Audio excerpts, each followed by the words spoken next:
নমস্কাৰ দৰ্শকসকল, ৰূপহী অসমলৈ আপোনালোকক আকৌ এবাৰ স্বাগতম জনাইছো। আজি মোৰ লগত উপস্থিত আছে আমাৰ অসমৰ নৱপ্ৰজন্মৰ এজন জনপ্ৰিয় গায়ক দীপাংকৰ ভাৰতী দাদা।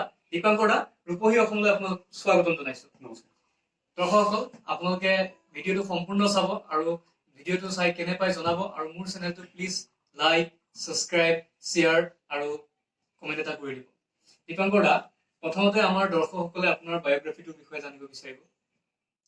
বায়োগ্ৰাফি বুলি ক'ব গ'লে মোৰ জন্ম কলিয়াবৰতে, নগাঁও জিলা কলিয়াবৰ মহকুমা। বৰ্তমান কলিয়াবৰৰ নলতলী কলনী এখন বৰ্তমান মই আছো, মোৰ ঘৰ ইয়াতে বৰ্তমান থাকোঁ। হয় দীপাংকৰ দা, আপোনাৰ শিক্ষা আৰু কলেজীয়া জীৱন সম্পৰ্কে যদি অকণমান কয়। শিক্ষা মোৰ স্কুলীয়া জীৱনটো গ'ল কৈতুল হাইস্কুলত মই পঢ়িছিলোঁ। হয়, তাৰ পৰা মই মেট্ৰিক পাছ কৰিছোঁ আৰু তাৰপাছতে মই কলিয়াবৰ কলেজ, সকলোৱেতো জানেই কলিয়াবৰ কলেজৰ বিষয়ে। তাৰ পৰা মই ডিগ্ৰী কৰিছোঁ আৰু তাৰপিছত মোৰ শিক্ষা জীৱন বুলিবলৈ মই তাতেই মই ষ্টপ কৰিছোঁ। হয়, ধন্যবাদ দীপাংকৰ দা। আপোনাৰ সংগীতৰ জগতখনত কেতিয়াৰ পৰা আপোনাৰ আৰম্ভণি হৈছিল? মানে সংগীতৰ জগতখন আপুনি কেতিয়াৰ পৰা সংগীতৰ প্ৰতি আগ্ৰহী আছিলে? আগ্ৰহী বুলি ক'ব গ'লে মই যেতিয়া সৰু হৈ আছিলোঁ, মানে ক্লাছ 4-5 এনেকুৱাৰ পৰা আগ্ৰহী তেতিয়াৰ পৰাই আছিলোঁ, কিন্তু তেতিয়া আনুষ্ঠানিকভাৱে বা মানে ক'ব গ'লে প্ৰফেশ্যনেলি তেতিয়া এই বস্তুটো বুজি পোৱা নাছিলোঁ আৰু তেনেকৈ অহাও নাছিলোঁ। গতিকে যেতিয়া কৈতুল হাইস্কুলত এডমিশ্যন ল'লোঁ ক্লাছ 5-ত, তেতিয়া স্কুলত গাওঁ, মাজে মাজে কম্পিটিশ্যনবিলাক হয়, যাওঁ ক'ৰবাত তেনেকৈ গাওঁ। আচলতে মই আগতে বজাব শিকিছিলোঁ। আপুনি প্ৰথম ষ্টুডিঅ'ত কেতিয়া গান গাইছিলে? কোন প্ৰথমবাৰৰ বাবে? ষ্টুডিঅ'ত প্ৰথম মই স্কুলীয়া লাইফত থকালৈকে মই ষ্টুডিঅ'ত কোনো ধৰণৰ কাম কৰা নাছিলোঁ। যেতিয়া মই কলিয়াবৰ কলেজত এডমিশ্যন লৈছোঁ, মই হায়াৰ ছেকেণ্ডেৰী ফাৰ্ষ্ট ইয়েৰ মানত মই প্ৰথম ষ্টুডিঅ'ত ৰেকৰ্ডিং কৰিছোঁ। হায়াৰ ছেকেণ্ডেৰী ফাৰ্ষ্ট ইয়েৰ মানত ষ্টুডিঅ'ত। আৰু সেই গীতটি কি আছিলে? সেই গীতটি আছিল মই জীৱনত চবতকৈ প্ৰথমতে কৰা ৰেকৰ্ডিংটো আছিল মই নিজে লিখা, মই নিজে সুৰ কৰা আৰু মই নিজে ষ্টুডিঅ'ত গোৱা এটাই গীত, প্ৰথমটো গান হৈ সৰিবা বুকুৰ মাজত বুলি এটা গীত আছে মোৰ। সেইটো মই ৰাইজৰ মাজলৈ এৰি দিছোঁ, হয়তো বহুতে নিশ্চয় শুনিছে, নাইও শুনা চাগে। সেইটো মোৰ জীৱনৰ প্ৰথম গীত। দীপাংকৰ দা, প্ৰত্যেক বছৰে আপুনি বিহু প্ৰগ্ৰামসমূহত বিহু মঞ্চত অনুষ্ঠিত থাকে। এইবাৰ যিহেতু পৰিস্থিতিও বেয়া, গতিকে মনটো অকণমান কেনেকুৱা অনুভৱ হৈছে? মনটোতো অকণমান বেয়া লাগি থাকিবই, কাৰণ প্ৰতি বছৰে এইকেইটা দিনত বিহুৰ দিনটো, বহাগৰ মাহটো বিশেষকৈ বহাগৰ পৰা জেঠলৈকে ইভিনিং টাইমটো সন্ধিয়া সময়ৰ পৰা ৰাতিলৈকে, ৰাতি আধা ৰাতিলৈকে বা ৰাতিপুৱালৈকে ঘৰত থকা নাযায়। অনুষ্ঠান থাকে, সদায় নাথাকিলেও এদিনৰ মূৰে মূৰে, দুদিনৰ মূৰে মূৰে, গোটেই মাহটো আৰু প্ৰায় 1.5 মাহ ধৰি ঘূৰি ফুৰা যায়, অসমৰ বিভিন্ন জেগালৈ যোৱা যায়। এইবাৰ যিহেতু নাই, গতিকে মনটো অকণমান বেয়া। তথাপিও এনেকৈ আজি তোমাৰ ইউটিউব চেনেল হওক বা ফেচবুক পেজে হওক, তেনেকৈ তুমি আজি আহিলা, গতিকে দৰ্শকসকলক ঘৰত থাকি লগ পাবলৈ অকণ সুবিধা হ'ল। তেনেকৈ ফেচবুক লাইভৰ জৰিয়তে লগ পাইছোঁ, বিভিন্ন পেজৰ জৰিয়তে লাইভ আহি লগ পাইছোঁ, তেনেদৰে নিজৰ বস্তুখিনি দি থকা হৈছে আৰু। হয় দাদা, ধন্যবাদ জনাইছোঁ। ঠিক আছে দাদা, আমি এনেদৰে কথা পাতি থাকিম, গতিকে এইখিনিতে যদি আপোনাৰ এটি গীত আমাৰ দৰ্শকসকলক শুনাই নিশ্চয় ভাল পাব। মোৰ গীত বুলি ক'ব গ'লে ঠিক আছে, মোৰ তেতিয়াহ'লে যিহেতু গান হৈ পৰিবা গানটোৰ কথা ওলাইছে, হয় প্ৰথম গানটোৰ কথা ওলাইছে, প্ৰথম গান, ঠিক আছে, সেইটো গীতকে অকণমান গুণগুণাই দিয়ক। ঠিক আছে। হয়, এইখিনিতে মই আৰু এটা কথা ক'ব বিচাৰিছোঁ, গীতটিত অসমীয়া যদিও তাৰ আগত আৰু শেষত অকণমান বেংগলী সংমিশ্ৰণ কৰা আছিলে, বেংগলী ভাষা, বেংগলী যিহেতু আমাৰ ভাষাটো এটা সংমিশ্ৰণ হৈছে সংস্কৃতি, সংস্কৃতি নহয়, অসমীয়া মানে বেংগলীখিনি লিখিছিলে মোৰ বন্ধু জোনা কংকন, বেংগলীখিনি লিখিছিলে আৰু গানটো সংগীত কৰিছিল ৰেক্স বড়ো, অসমৰ বৰ্তমান জনপ্ৰিয় সংগীত কৰিছিল। গতিকে অকণমান শুনাই দিছোঁ। ঠিক আছে, যদি ইউটিউবত চাৰ্চ কৰে দীপাংকৰ ভাৰতী মোৰ চেনেলটো নাম, তাতে চাৰ্চ কৰিলে গীতটি পাব। ঠিক আছে, মই আপোনাৰ চেনেলটোৰ লিংকটো দি দিম ডেছক্ৰিপশ্যনত। নিশ্চয়। ঠিক আছে, বাবু গীটাৰখন ধৰিবা, চি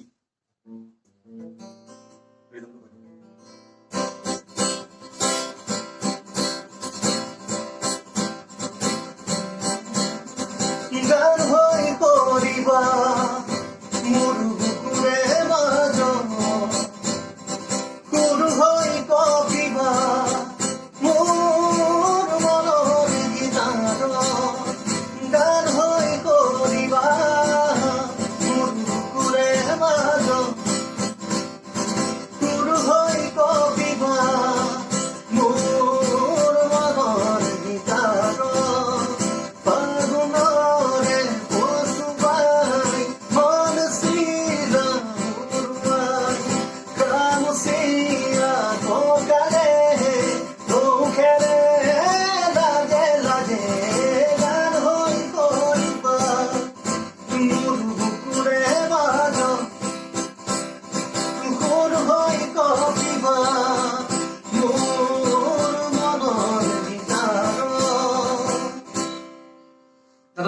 থাকিল আপোনালৈ।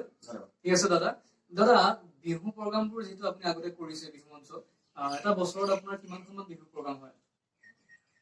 এটা বছৰত বিহু প্ৰগ্ৰেম মানে বহাগ বিহুৰ ছিজনটোৰ কথা বহাগ কওঁ। বিহুৰ ছিজনটোৰ কথা কৈছো। বহাগ বিহুৰ ছিজনটোত যিহেতু বহাগৰ পৰা বহাগী বিদায়লৈকে হয়, হয়, হয়।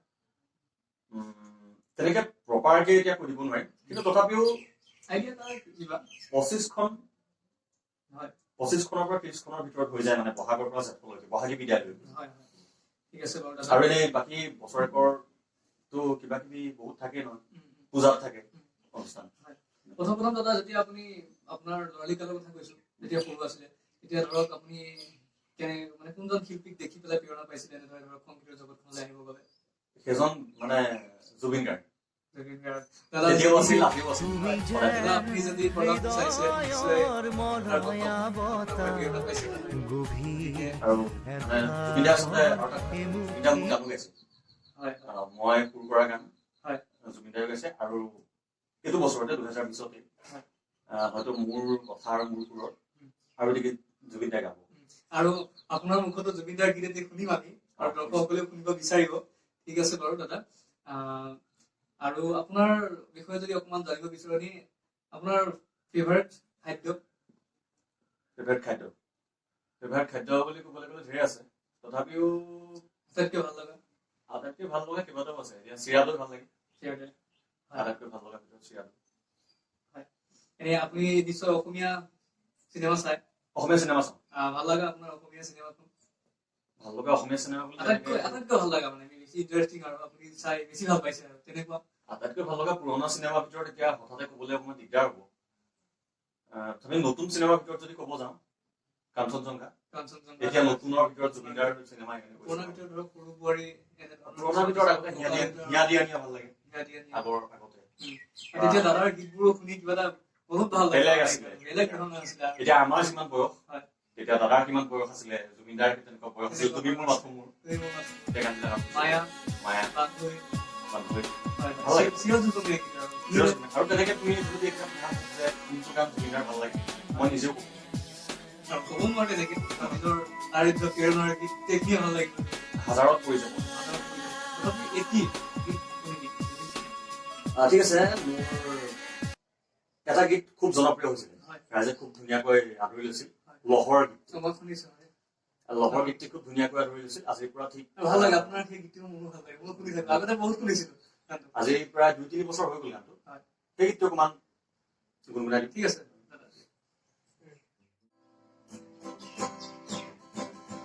লহৰে লহৰে লহৰে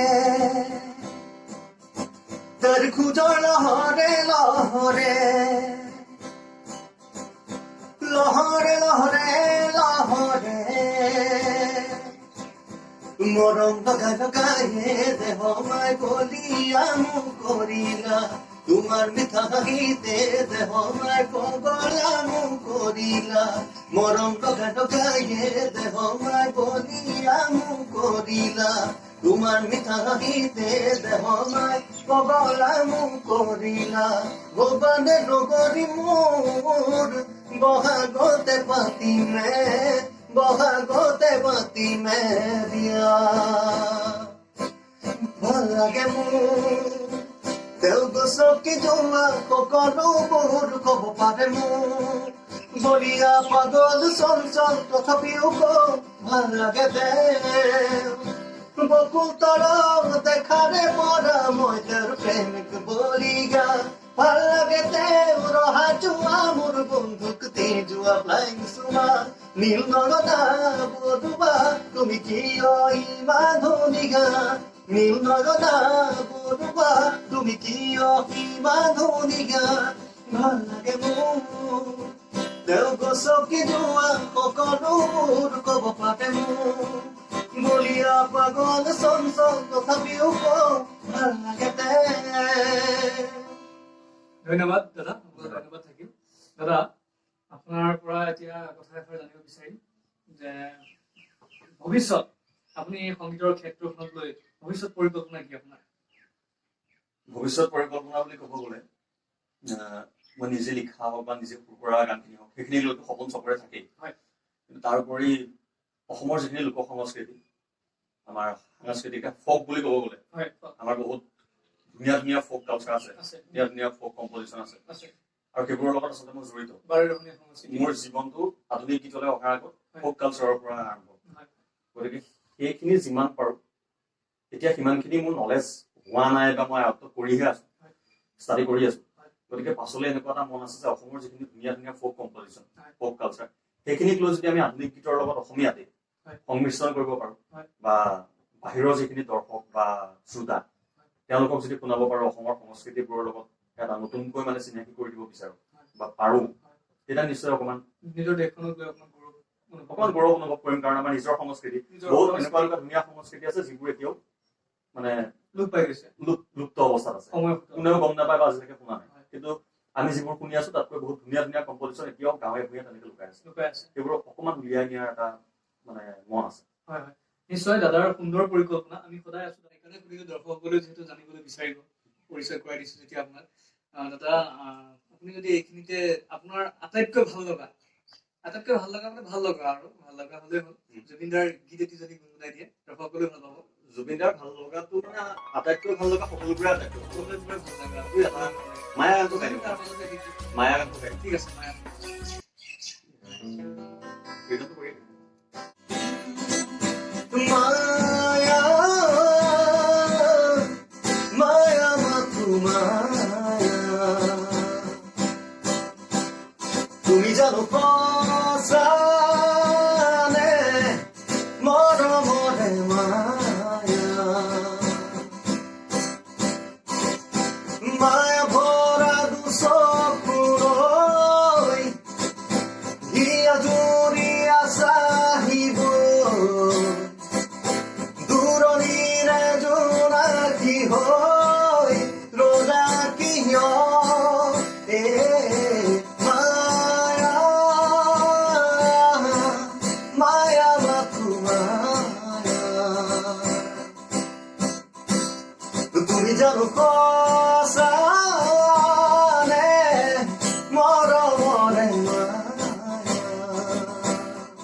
ধন্যবাদ থাকিল দাদা আপোনালৈ। দাদা মই শুনিবলৈ পাইছো আপোনাৰ এটি নতুন সংগীত আহি আছে, ইতিমধ্যে আপুনি কাম কৰি আছে, গতিকে গীতটোৰ বিষয়ে অকণমান যদি দৰ্শকসকলক কয়।